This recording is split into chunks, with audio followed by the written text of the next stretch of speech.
Hey guys, Stucky here. You ever wanted to try the best version of the Action Network app? Well, now is the perfect opportunity to do so because we have a special offer to celebrate the month of March and the NCAA tournament. You can get pro access for just $9.99 for the first month. That will give you access to things like Sean Kerner's player prop projections, which are invaluable, real-time money percentages, and our model's biggest edges, and much more. All you have to do is head over to actionnetwork.com/madness. That's actionnetwork.com/madness and get there before the deal expires. Cheers. To the Valley, Arch Madness. Oh, I've been in the seats of Scott Trade / Enterprise Arena many a time for this phenomenal event. I call it the Mecca of college basketball conference tournament season. The format has changed the last 2 years. The Valley expansion, it used to be a doomsday to play in the opening Thursday slot with the bottom 4 teams. Now with 2 more teams added, you want to be in the upper 4 to get the bye to the Friday. So you have 8 teams on Thursday, the top 4 play on Friday, the quarters, and then semis and finals at that mid-afternoon matinee on CBS, which we all love, of course.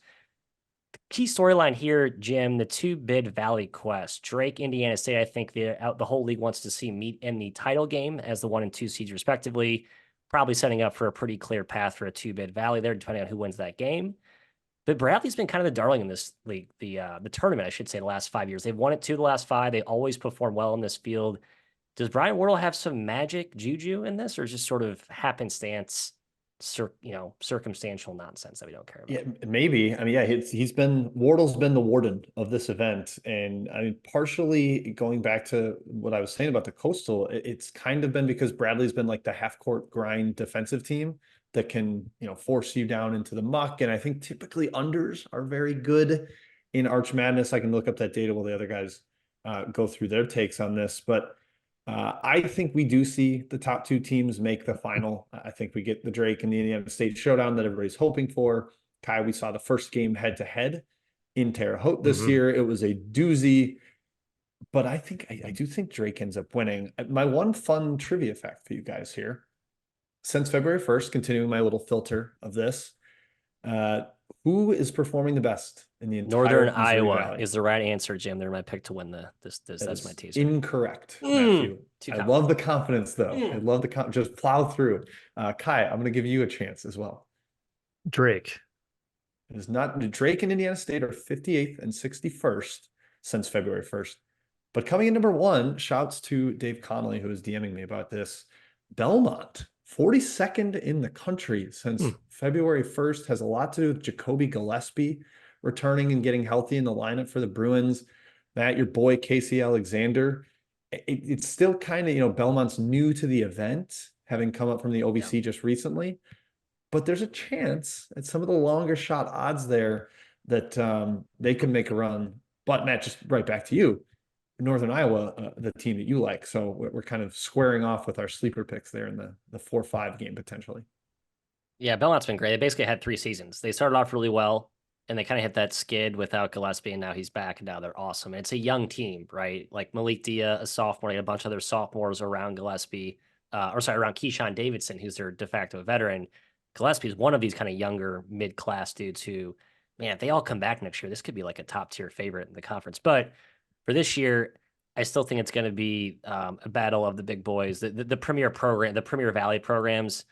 I'm going to take UNI, I think, with the value, Kai, at 10-1. Sort of think Indiana State loses a head scratcher, doesn't play well. They sneak in as an at-large, but then the Purple Panthers march on and also spoil Drake's run to an auto bid. Thus, a 3-bid Valley? Question? No chance for a 3-bid Valley, unfortunately. A little caveat on the Belmont. Since February 1st, they've played 1 top 3 Valley team. That was Drake. They lost by 15. So definitely beating the lesser teams, we'll say. What I think is a top 3 team that comes out of this, interestingly enough, Indiana State, Drake Bradley, top 3 both offense and defense in the conference. They've been pretty much controlling the league all season. Indiana State has my heart, guys, but I am really nervous about that first round matchup. Murray State or Missouri State. Yeah. Those are talented teams. They're not pushovers in the 8-9 slot. Now, the Drake Bradley section's brutal. It's hard to really confidently bet either of those teams because Bradley or Drake, I think, can beat each other on any given night. I kind of agree with Matt that 10-1 Northern Iowa it's not that bad of a value. They're balanced on both ends. They have Bowen Bourne. They beat Drake, they beat Bradley, they beat Belmont, but can they hang with Indiana State? That's the major question.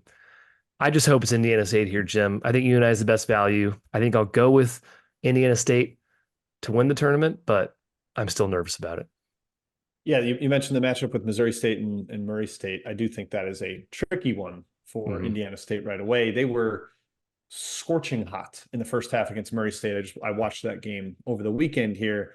We were able to kind of get away from it, but they could not get stops for a while. And fun little tidbit here, Steve Prohm in conference tournament games, including both his initial Murray State run and Iowa State, and now back 14-5 against the spread. He has been very good in these postseason environments. I definitely lean their way in that first round against Missouri State and to give Indiana State a battle in the quarterfinals. My pick here is Drake, though. I think they have been playing better, Kai. We saw up close and personal how close they were at Indiana State. That was with DeVries kind of banged up. It was with Garland, the freshman, not playing in that game. They've gotten some young guys, Overton and Garland, that have really emerged. Matthew, I'm picking Drake over Indiana State as my final selection, but Belmont's my sleeper, given how strong they've been since Gillespie returned. Love it. Yeah, Kai, you mentioned Mo State. That was sort of the team I wanted to get really cute with, but I just don't think they have enough depth to win 4-4. I mean, this team beat St. Mary's. St. Mary's has not lost since they lost at home to Missouri State, who went fully healthy and not dealing with this extraneous AD president is going to be fired drama, which I keep hearing about locally. Like, they actually might be a pretty good bet here. But again, tough format, not in a good headspace. And Alston Mason, I think, is still in Paris doing some catwalk stuff. So I can't. Can we discuss that? Wasn't he modeling in Paris, Kai? You found that? Apparently, his brother is a modeler or something, and I don't know. So he just got a quick puddle jump over to Paris and then got back in time for their game against Illinois Chicago, which they won by 10. And I wait, so the picture was not him modeling; it was his brother. No, it was him. I think he went. It was him. So he's a model. Participated in his brother's thing and then came back. His brother is in the business, a fashion designer. Of sorts. Wow. That's fact check me, please. Let's strange. Something like that. He had 2 points and was 1 for 9 from the field in that win over Illinois Chicago. Jet lag's tough. I can attest. Yeah. It's finally March, so you know what that means. It's time to say top of the morning to the most famous St. Patrick's Day Shamrock Shavers, our new sponsor, Manscaped. Don't just chase rainbows this March. Make your own pot of gold and groom your little leprechaun with the leaders in below-the-kilt care.